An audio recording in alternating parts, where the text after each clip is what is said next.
Hey guys, Shido here with part 3 of my first impressions of the 2015 spring anime season. In part 2, I covered a variety of different genres. I covered the second season of a tennis show called Baby Steps.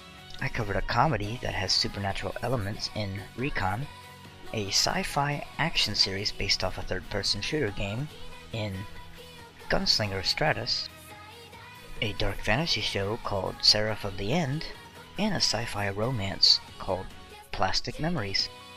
If any of those shows interest you, please check out part 2.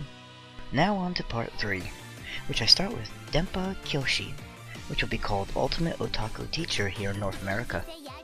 The show is animated by A1 Pictures, and despite the bright colors, I'm not a huge fan of the animation. A1's usually been pretty good as of late with their animation, but this one just looks like it had no budget. It's also been licensed by Funimation for its simulcast. The story is about Junichiro Kagami, a 24-year-old otaku, only interested in manga, anime, games, etc.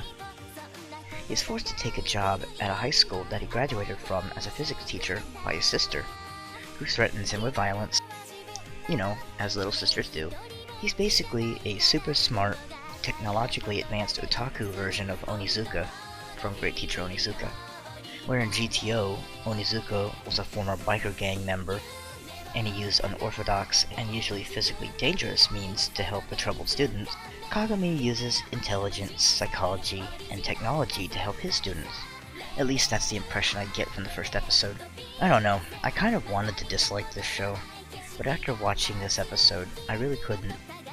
I kind of liked it, and I want to get to the next episode. I do think it'll get very episodic, but we'll have to see. The next show is The Heroic Legend of Arslan, based off the fantasy novel that had originally received 2 anime films and a 4-episode OVA series back in the early 90s. This anime series is already licensed by Funimation and is based off the manga by Fullmetal Alchemist creator Hiromu Arakawa. The show's animation is very iffy for me. While its 2D animation is actually quite good, it's the show's reliance on terrible 3D animation that really hurts it. Despite that, it's not a terrible show. We meet Prince Edward Elric, Arslan, a naive child unsure of the outside world. He's easily kidnapped and dragged around the kingdom as soldiers give chase. His captor is a boy about his age from a rival country. It's during this runaround that he gets his first experience with real conflict and a difference in beliefs from what he was raised to believe. Based off the first episode, I thought it was going to be a very slow-paced show, but the episode preview makes it seem otherwise, with episode 2 already jumping 3 years' time and throwing the naive prince right into the battlefield. I'm still indifferent about the show. I don't dislike it, but I'm not crazy about it either. I absolutely do despise the 3D animation, which will no doubt be used in every battle and every scene involving lots of people on screen at one time. Also, the character animation is a little distracting, with Arslan looking just like Edward Elric. His captor looks almost exactly like Alfonso Elric, and just about all your Fullmetal Alchemist characters seemingly appear. It's just a nitpick really, but we'll see how it goes from here. Next up is Show by Rock, a music show based off a rhythm game and animated by Bone Studio. It has also been licensed by Funimation for its simulcast. This show has some very awful CG. I really hate the CG.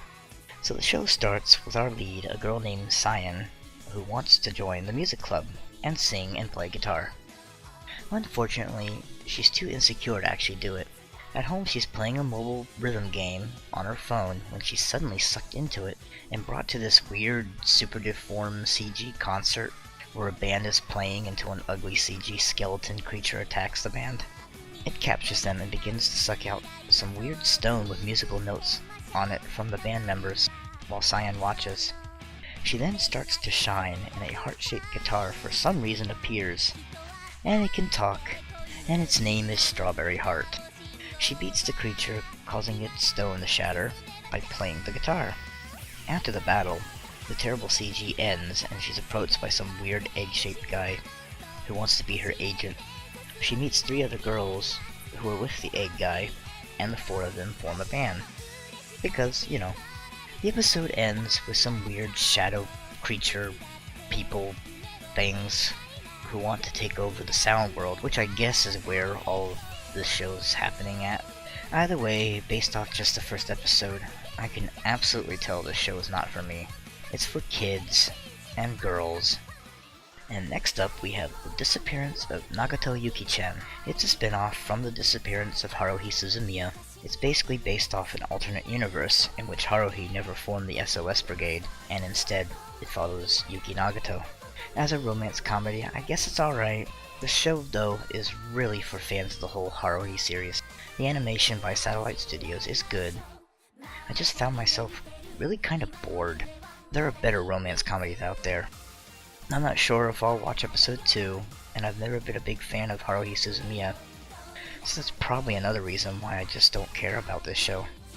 And the final show for this episode is BK Euphonium, a slice-of-life music show animated by Kyoto Animation. This show is essentially K-On!, only involving a band club instead of the light music club. It's bright and colorful animation, it's got cute, moe characters, it's all there. K-On! Fans will probably enjoy this series, but I for one didn't really enjoy it. It's not terrible, but I just felt very bored and just couldn't hold my attention. And that's it for part 3 of my first impressions of the 2015 spring season. Thanks for watching, and I'll see you in part 4.